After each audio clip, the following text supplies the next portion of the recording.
BJP మీకు మిత్రపక్షమే అనుకుంటా కేంద్రంలో? We are in NDA.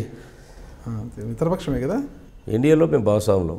అంటే భాగస్వాములు అంటే మిత్రపక్షమే. రాజకీయాలలో మిత్రులు శత్రులు ఉండరు, భాగస్వాములు ఉంటారు. సరే, మీరు భాగస్వాములు, గవర్నమెంట్ భాగస్వాములు పూర్తి స్థాయిలో ఉన్నారు. అంటే ఇక్కడ అంటే అదే బీజేపీకి చెందిన ఎమ్మెల్యేలు, కిషన్ రెడ్డి కావచ్చు, ఇతర ఎమ్మెల్యేలు కావచ్చు, అందరూ కూడా టీఆర్ఎస్ పాలనపై అంటే కేసీఆర్ గారి పాలనపై విమర్శలు చేస్తున్నారు అని చేస్తున్నారు. మరోవైపు టీడీపీ వాళ్ళు కూడా యుద్ధం చేస్తున్నారు. కేంద్రం నుంచి వచ్చిన సెంట్రల్ మినిస్టర్ కావచ్చు, కేంద్రంలో కొంతమంది పెద్దలు కావచ్చు, కేసీఆర్ పాలనను ఆహా ఓహో అంటూ పొగుడుతున్నారు, పొగడతతో ముంచెత్తుతున్నారు. మిషన్ భగీరథ, మిషన్ కాకతీయ లాంటి స్కీములు మేము చూడలేదంటూ కూడా ప్రశంసలు కురిపిస్తున్నారు కదా. ఈ కొద్దిగా తేడా అనిపించట్లేదా? అంటే ఇక్కడేమో భాగస్వాములుగా టీడీపీ వాళ్ళు ఉన్నారు, టీడీపీ వాళ్ళు ఇక్కడ యుద్ధం చేస్తున్నారు టీఆర్ఎస్ పైన. భాగస్వామిగా ఉన్న బీజేపీ ఇక్కడికి వచ్చి కేసీఆర్ని పొగడడం అనేది మీకు ఇబ్బందికరంగా ఉందా, ఎలా ఉందంటారు? నాకు వ్యక్తిగతంగా ఏది ఇబ్బంది లేదు, మీకు తెలియదు కాదు. వాళ్ళు అట్లా మాట్లాడినప్పుడు విన్న ప్రజలకు కూడా తెలియకుండా ఏం లేదు. సో జస్ట్ నాకున్న అండర్స్టాండింగ్ చెప్తున్నా. It may correct, it may not be correct. I'm not a judge. కానీ మీరు అన్నారు కనుక నాకున్న థాట్ను మేము షేర్ చేయడానికి ప్రయత్నం చేస్తాను. ఇది ప్రశ్న చాలా సందర్భాలు వచ్చినప్పుడు party is different, governance is different అన్నారు. పార్టీ పరంగా ఇక్కడ మేము క్షేత్రస్థాయిలో తప్పులు చూస్తున్నాం కనుక ఇప్పుడు నేను ఇంతకుముందు మాట్లాడినట్టుగానే నేను స్కీమ్లను తప్పుపట్టలేదు. ఇప్పటిదాకా కూడా మీరు ఎన్నిసార్లు అడిగినా స్కీమ్లు తప్పుపట్టలేదు. అందులో ఉన్న ఇంప్లిమెంటేషన్లో ఉన్న లోపాలను ఎత్తి చూపెడుతున్నారు. ఇంప్లిమెంటేషన్ చేయాల్సిన బాధ్యత గవర్నమెంట్ది. ఇంప్లిమెంటేషన్లో ఉన్న లోపాలను ఎత్తి చూపెట్టవలసిన కేంద్ర ప్రభుత్వం కాదు. కేంద్ర ప్రభుత్వానికి ఏదైనా నివేదికలు వెళ్తే కరప్షన్ క్రైమ్స్ ఉంటే సిబిఐ ఎంటర్ అవుతుంది, లేకపోతే దానిపైన ఒటికాయలు వస్తాయి. అది ఒక పరిపాలన విధానంలో ఉన్నటువంటి ఆంతర్యం. అది one cannot interfere in the state of democracy. వాళ్ళకుండే లిమిటేషన్లో వాళ్ళు ఇంటర్ఫియర్ కావాలి తప్ప ఇక్కడ స్టేట్ ఫంక్షనింగ్లో కూడా వన్ కెనాట్ ఇంటర్ఫియర్.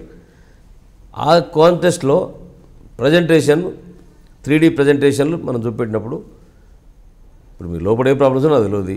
మీ బొమ్మ ఇచ్చిస్తే సినిమా యాక్టర్లాగా బ్రహ్మాండంగా ఉంది అంట.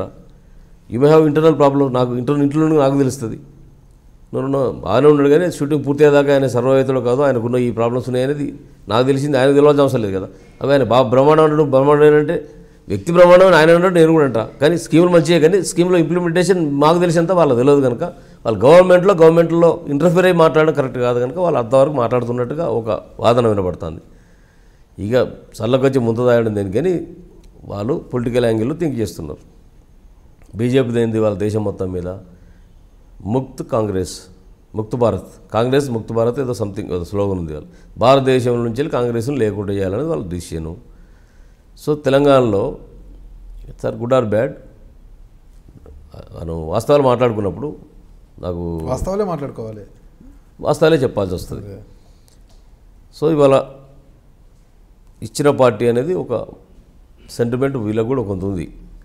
తెలంగాణ ఇచ్చిన పార్టీ కాంగ్రెస్ అయితే ఇచ్చింది వాళ్ళు ఉపయోగించుకోలేకపోయిన పిచ్చోళ్ళు అనేది కూడా ప్రజల నుంచి వాదన కూడా ఉంది. పిచ్చోళ్ళ కాంగ్రెస్ అని అనుకుంటాను ప్రజలు. అంటే మీరేమనుకుంటున్నారు? నిజంగా వాళ్ళు అధికారం రావాల్సి ఉండే కదా అని ప్రజలు అనుకుంటాను. ప్రజలు పిచ్చోళ్ళని కాంగ్రెస్ వాళ్ళు అనుకుంటున్నారు. వాళ్ళు అనుకునేది చెప్తున్నా. మీరేమనుకుంటున్నారు?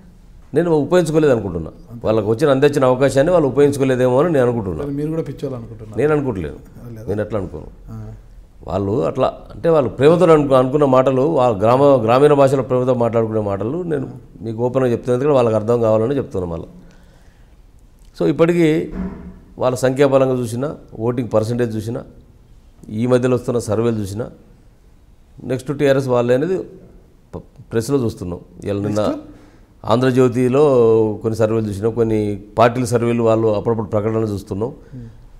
గ్రామాలలో అక్కడక్కడ తిరిగినప్పుడు టీఆర్ఎస్ తర్వాత నెక్స్ట్ పొజిషన్లో ఉన్నటువంటిది కాంగ్రెస్ అనేది ఇప్పుడున్నటువంటి పరిస్థితి. తెలుగుదేశం పార్టీ లేదా? నేను నెక్స్ట్ అని చెప్పిన, మేము లేవని చెప్పలే. అంటే ప్లీజ్ సబ్స్క్రైబ్ హైడ్రీ మీడియా.